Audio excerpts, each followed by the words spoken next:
I knew that that was exactly what I was looking for because I felt better. The internal dialogue, the doubt I had in myself, or guilt or shame, or all of that was quiet for the first time that I could remember. I was willing to do anything to recapture that feeling, even if it meant. What is your name? My name is Grace. I'm 30 years old, from Sacramento, born and raised. What is addiction? Addiction is like a friend that you call over when you've had the worst day, and they come in and destroy your house and cuss out your mom and rob you blind, and you kick them out. But the next time you have a really bad day, for whatever reason, that's the only person that you want to call. The only consistent thing in your life is something that is tearing your life apart, your relationships, your relationship with yourself. That's what addiction is. If I feel like I have to justify my behavior to other people to make it acceptable, that's a part of my addiction. Keeping things secret, that's another part of what addiction is for me. Yeah, let's get into it. Go ahead and tell us your story. Okay. I was born in Sacramento. I lived with both my parents and my older sister. My parents actually, when I was young, participated in AA, really worked hard on their sobriety. They went to a lot of therapy together, and that's actually one of my early memories, is sitting in meetings on my mom's lap or playing with my sister in the corner. And I didn't know what we were there for. I just knew there was, coloring books and crayons and a bunch of grown-ups, and it was really long and boring. Their relationship got more contentious as I got older, and they would fight and argue a lot. And eventually, when they split up, I chose to live primarily with my mom. A lot of people don't understand their own sadness or their own pain, and I didn't have any idea how to express that. And when I did, I felt a lot of shame or guilt for being angry at people that I know cared about me, lashing out at my mom or my sister. Around that time, I started to really struggle in school. Socially, I had withdrawn a lot.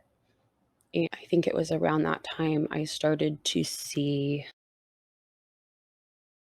different therapists or counselors. I know that my mom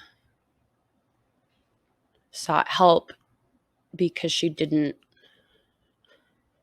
necessarily know how to help me, and she wanted help. But at that time, the way that I perceived it was that I'm too much of a problem. I'm too difficult. And that's why she's trying to find somebody to fix me. I think the first time that I drank alcohol, I was 14. I knew that that was exactly what I was looking for because I felt better. The internal dialogue, the doubt I had in myself, or guilt or shame, or all of that was quiet for the first time that I could remember. I was willing to do anything to recapture that feeling, even if it meant I was puking on the floor of my grandma's bathroom. And also because I was 14, to me, blacking out or throwing up was not a sign of a problem. It just meant I was an inexperienced drinker. And after that, I think I lost any fear that I had about drugs and alcohol. So within the same year that I drank alcohol for the first time, I smoked weed, I tried cocaine, I did ecstasy, and the only thing that I didn't like was that when they wore off, I inevitably felt worse than I had before. And I think that some of it was because of choices that seemed reasonable when I was drinking or when I was high. And I would come crashing back into myself and feel so much more shame or guilt or self-loathing than I had the day before or the month before. And that kind of compounded all of the things that I was really struggling with. It really started to spiral in a way that was probably really scary for my family and the people that cared about me. It just made me feel worse about myself, that I was hurting people. And I would just go back to the things that I knew would make me feel better. I ran away from home when I was 15. I hitchhiked to San Francisco, where I didn't have like a specific plan or a goal or a destination or anything specific that I wanted. I just wanted to run. When I got there, I met some men outside of a strip club, and they started talking to me. They offered to help me get a place to stay. And at that time, I think partially because I wanted to believe that I had more control than I did. And I think also because I was always drinking, nothing really sounded like a bad idea. And even if it sounded like a bad idea, I could always get drunk enough that it didn't sound like such a bad idea anymore. The men that I met,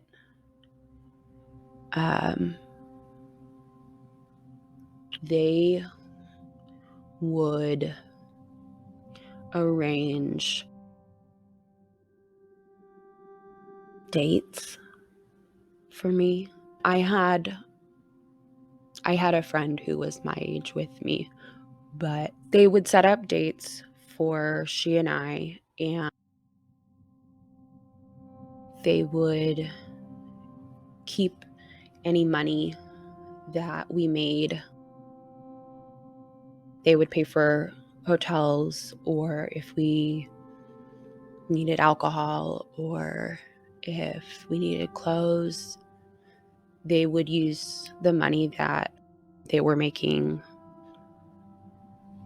for those things. And I think because of that, and because they were not physically violent, I could tell myself that it was my choice, or that it could be worse, or when I would start to feel period, I I could drink, or I could find some way to get out of my head and just do what I knew they wanted from me. And I think the other thing that I've realized now too is, as much as I told myself that I had a choice, I didn't ever do anything that I thought was not what was expected from me. And because of an assault that I had suffered not too long before running away, I realized that it was much easier just to go along than to make things difficult. And that's something that I struggled with a lot. When you talk about someone doing something to you that you know you don't want, and you freeze, or you just go along with it, there's a part of you that thinks that you're complicit because you're not fighting or screaming or crying.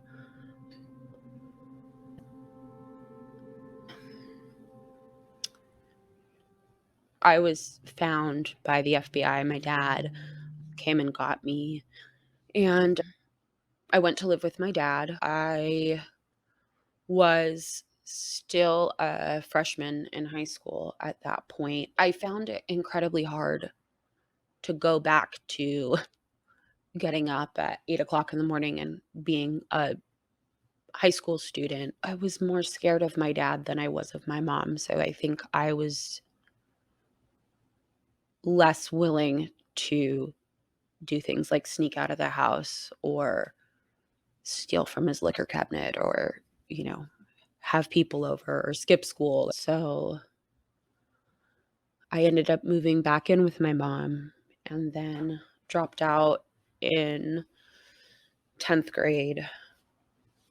And then I got pregnant and moved in with my oldest daughter's dad. I actually wasn't conflicted about wanting to keep my child, but there was definitely a lot of pressure from the people around me, because I think they had seen me struggling so much with my addiction. But ultimately, I decided to go through with the pregnancy, and I quit drinking. I stopped doing drugs. I didn't smoke a single cigarette through my pregnancy. I really did everything that I could think of to give my child the best chance that I could. I had my child when I was 18, and at that time I was not really living in a stable place. I really tried my best to be the best mother that I could be. I would stay with my mom for short periods of time. We would get into fights. I would go stay with my boyfriend, my daughter's dad, and his family. But, we were teenagers too. So we would fight. I would go back to my mom's and then kind of repeat that over and over again. Things didn't work out between the two of us. I still had not dealt with any trauma. I was just desperately unhappy. And one of the things that I found really difficult was I felt like there was a drastic contrast between me being a mother and me being this person who all of these awful things happened to. It was hard for me to reconcile those two parts of my life. And when I was with my daughter, I tried very hard not to drink or allow anybody to drink around her or smoke around her. And one of the things that happened for me was it started getting really difficult to be sober because I would start to think about things that I should have done differently, or why did I decide to run away, or why would I embarrass myself by throwing up in someone's car the night before, or I would obsess over my choices anytime that I was sober, and I would beat myself up with them. And because I was sober when I was taking care of my daughter, I started to think that because I was unhappy when I was sober, and I was sober when I was being a mother, that I was not a good mother. Maybe I'm just a fuck up or not a good person, but the idea of not being a good mother was unbearable for me. But at the same time, I didn't know how to be a better mom. So instead of deciding to do things differently, I decided t- to try doing the same thing again. I met my younger daughter's dad that summer. We met and moved in together uh, very quickly. I knew right away that he was not, I was scared of him.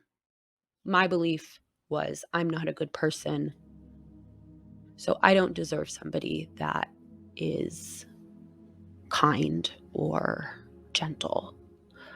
I really ignored and defended all of the things that he did that were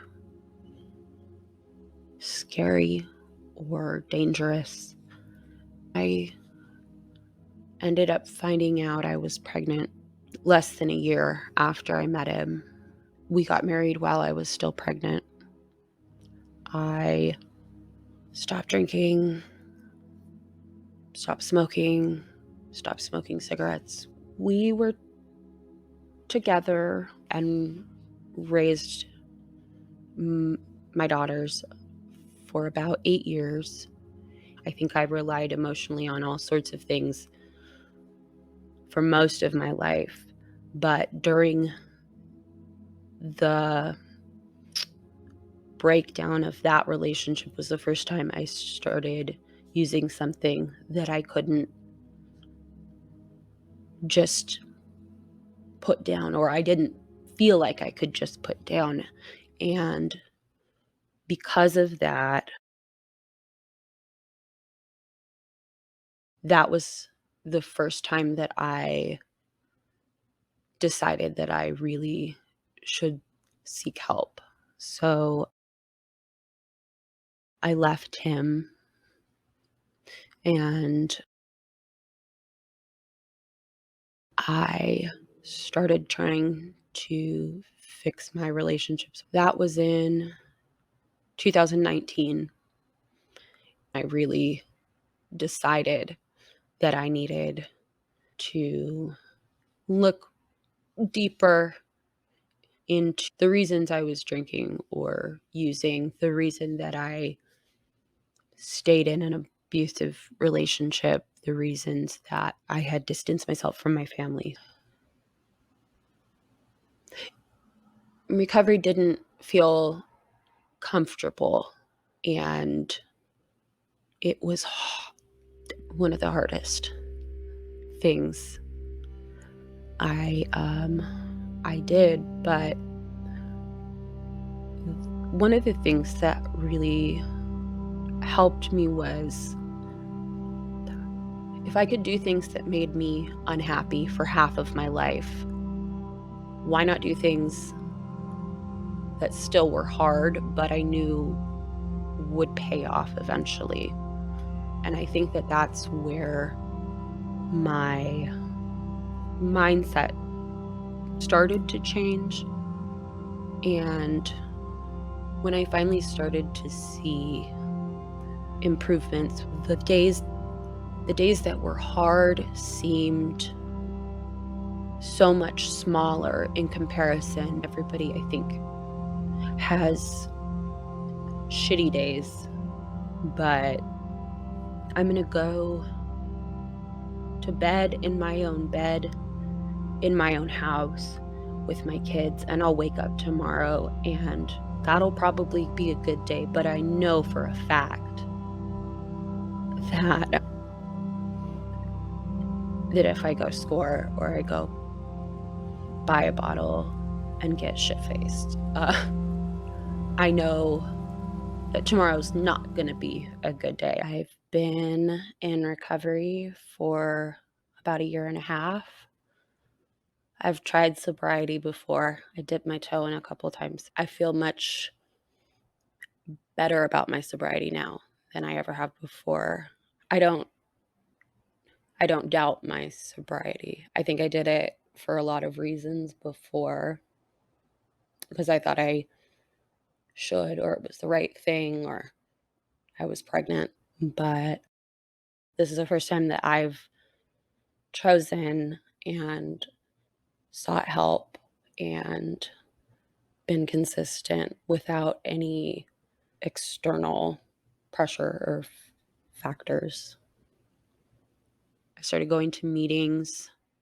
It it helped, but I I figured out pretty quickly that what I really needed to do was to look a lot deeper. I could probably have stayed sober for a while, but I knew that it wouldn't last if I didn't start to excavate some of the really deep shit. The most beneficial things for me was seeking professional help, seeing a therapist. I still see a counselor every single week. The other thing that has really helped me is with my family, I have a policy of being honest about everything. And it sounds easy, but I really try to be honest with my kids about the things that I've struggled with. And they're at an age now where they are starting to understand that stuff. Doing things like showing up when I say I'm going to show up for somebody, calling my family members back when I say I'm going to. Those things have had a big impact. There was something that I noticed really early on in my recovery, which was I would feel guilty whenever somebody would tell me I was doing a good job or that they were proud of me. I think because I didn't believe that I was. The thing that I realized was the more that I started to do things like showing up for people or just going over and spending time with my grandma for coffee, those things make me feel deserving when people say, I'm proud of you or you're doing a good job. I think that that has a lot more to do with the way that I view myself than anything else. I think when you don't feel good about yourself, it's hard to hear things that are positive because you don't believe them. The other thing that you told me actually was you don't have to have positive thinking if you have realistic thinking or if you think about things in a realistic way. Because I don't believe myself when I say you're the best mom in the world. I'm not, maybe to my kids I am, but I am a good mom. And those things started to be believable to me. I'm as proud of myself as my family is, I think, and that probably has taken the longest for me to believe all of the things that other people were able to see. What is sobriety? Sobriety is being somebody that your grandma's proud of and being okay with who you are. That's what sobriety is to me. Well, that was it. Okay. All done. Okay. Okay. Whew. Hi, I'm Kenny Hill with Recovery Hill. My intention here is to show the diversity of sobriety. How one finds themselves clawing from bottom is as nuanced as their journey to bottom. Their situation and recovery has the potential to be highly relatable to somebody who is watching. Therefore, I offer the interviewees to have total freedom to express whatever has worked for them, whatever has helped them sustain sobriety. That said, here at the end of the interview, I want to make a quick request so that it wasn't to take away from the interview itself. This request is that you like and share the video. You can subscribe if you want, that's up to you, but at least like and share it so that the content can get to as many people as possible. There is a great capacity and potential for the story you just watched to be able to help out somebody else to begin their story of recovery.